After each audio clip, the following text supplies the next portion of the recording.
Hi everyone, welcome back to our channel. अगर आप IR के स्टूडेंट्स हैं या मेरी तरह वर्ल्ड अफेयर्स में दिलचस्पी रखते हैं तो आज की वीडियो आपके लिए है।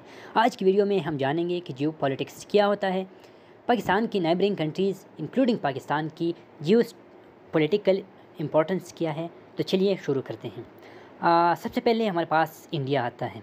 इंडिया की जो इमेंस जियो पॉलिटिकल इम्पोर्टेंस है उसकी जो रीज़न है वो ये है। सबसे पहले ये है कि जो इंडिया की स्ट्रेटेजिक लोकेशन है वो ये है कि एशिया, यूरोप, मिडल ईस्ट और ये सारे जो रीजन्स हैं इनका ट्रेड यहाँ से गुजरता है, तो स्ट्रेटेजिकली इसकी लोकेशन बड़ी इंपॉर्टेंट है।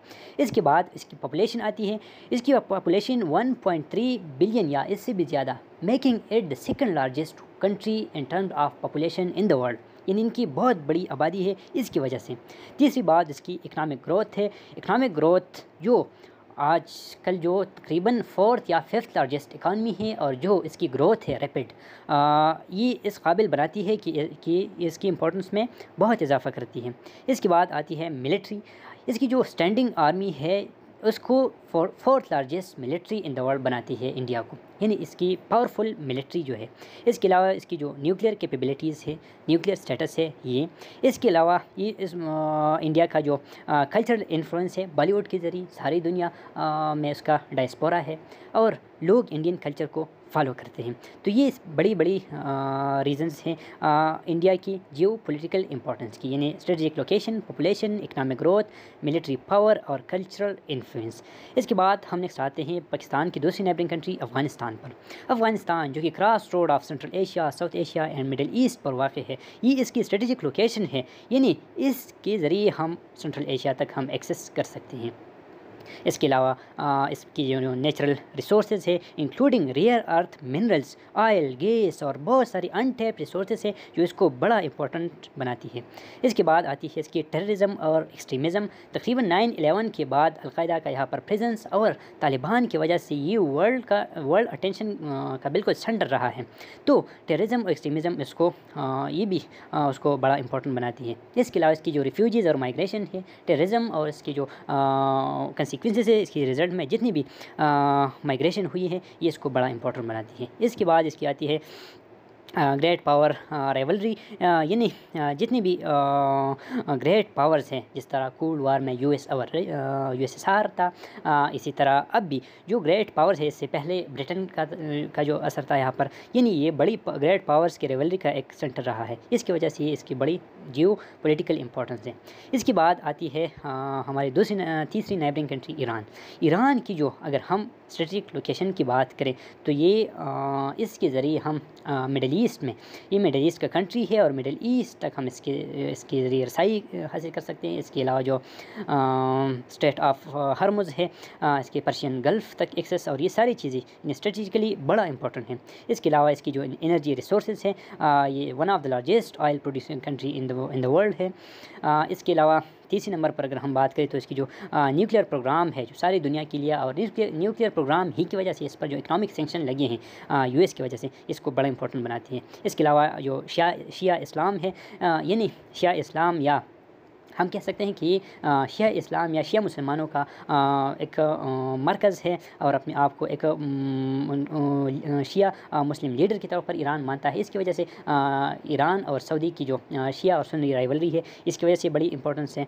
इसके अलावा इसकी जो रीजन में इन्फ्लुएंस है, इवन इज़राइल में और लेबनान में और यमन, सीरिया कन्फ्लिक्ट, इन सारी इलाक़ों में इसकी जो इन्फ्लुएंस है और इसकी वजह से ये बड़ा इंपॉर्टेंट है। इसके बाद हमारे आती है सबसे इम्पॉर्टेंट कंट्री चाइना। चाइना की जो इकनॉमिक और मिलिट्री पावर है इसको बड़ा इंपॉर्टेंट बनाती है। सबसे पहले इसकी जो पॉपुलेशन है वो most populous country in the world, तकरीबन 1.4 बिलियन पीपल यहाँ पर रहते हैं। इसकी वजह से इसकी इंपॉर्टेंस या जियो पॉलिटिकल इंपॉर्टेंस बड़ी ज़्यादा है। दूसरी बात अगर हम इकनॉमिक पावर, तो ये second largest economy in the world है, इसको इसकी वजह से बड़ा इंपॉर्टेंट है।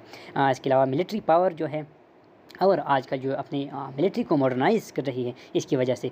इसके बाद अगर हम बात करें belt and road initiative, so belt and road initiative जो इंफ्रास्ट्रक्चर है एनर्जी का और انرجی کوریڈورس کا اور جو ایک بالکل نیٹ ورک بنا رہا ہے بیلٹ اینڈ روڈ انیشیٹو، جو سی پیک بھی اس کا ایک حصہ ہے، اس کی وجہ سے بڑا امپورٹنٹ ہے۔ اس کے علاوہ ریجنل انفلوئنس چائنا کا جو ہے خاص طور پر آج کل انہوں نے جو ایران اور سعودی کے درمیان جو پیس ڈیل بروکر کی ہے، اس کی وجہ سے اس کی امپورٹنٹ بڑی زیادہ ہے۔ اور لاسٹ میں ہم آتے ہیں پاکستان پر۔ پاکستان کی جو اسٹریٹجک لوکیشن ہے، یعنی ایک طرف پر ایران ہے، یہاں سے ہم مڈل ایسٹ تک جا سکتے ہیں، دوسری طرف پر افغانستان ہے، یہاں سے ہم سینٹرل ایشیا تک ہم ایکسیس حاصل کر سکتے ہیں۔ اس کے علاوہ نیبرنگ کنٹری جو انڈیا ہے، لارجسٹ یا biggest democracy in the world ہے۔ اس کے علاوہ چائنا جو سیکنڈ لارجسٹ اکانمی ہے، تو یہ اسٹریٹجیکلی بڑا امپورٹنٹ ہے۔ دوسری بات اس کی جو نیوکلیئر پاور ہے، نیوکلیئر پاور اس کی بڑی یا ہم کہہ سکتے ہیں first Muslim country in the world جو نیوکلیئر کیپیبلٹی رکھتی ہے۔ اس کے علاوہ ٹیررزم اینڈ ایکسٹریمزم جو ہے، یہ بھی ایک بڑا وار آن ٹیرر میں پاکستان کا ایک بڑا کلیدی رول رہا ہے۔ اس کے علاوہ ملٹری پاور جو ہے، یہ six largest standing army in the world رکھتا ہے۔ اس کے علاوہ کا جو اکنامک پوٹینشیل ہے، یہاں پر جو انٹیپ نیچرل ریسورسز ہے اور بہت ساری، لیکن پولیٹیکل انسٹیبلٹی اور کرپشن کی وجہ سے ہم اس کو پوری طرح یوٹیلائز نہیں کر پائے ابھی تک۔ اگر ہم ان چیزوں سے تو اب آپ کو اس جیو پولیٹیکل امپورٹنس کی وجہ سے آپ کو اندازہ ہو چکا ہوگا کہ جیو پالیٹکس کیا ہے۔ جیو مین زمین اور politics means to govern people, to rule people, یعنی ہم کہہ سکتے ہیں کہ زمین کو یوٹیلائز کرتے ہوئے، یعنی زمین کی وجہ سے جو ممالک کے درمیان جو انٹرسٹ ہے، اس کو ہم جیو پالیٹکس کہہ سکتے ہیں۔ یہاں ہم کہہ سکتے ہیں کہ یہ ایک اسٹڈی ہے inter relationship between different states, regions, اور ان کا فوکس جو ہوتا ہے وہ جغرافی پر ہوتا ہے، پاور پر ہوتا ہے اور پالیٹکس پر ہوتا ہے۔ اس کے علاوہ جو ہر ملک کی جو لوکیشن ہے، اس کی جو ملٹری ہے، اس کی جو نیچرل ریسورسز ہے، اس کا جو پاپولیشن ہے، اس کی جو کلچرل انفلوئنس ہے، یہ ساری چیزیں مل کر اس کو ہم جیو پالیٹکس کہتے ہیں۔ تو آئی ہوپ آپ کو سمجھ آ چکا ہوگا۔ So thank you for watching and don't forget to like, comment and share.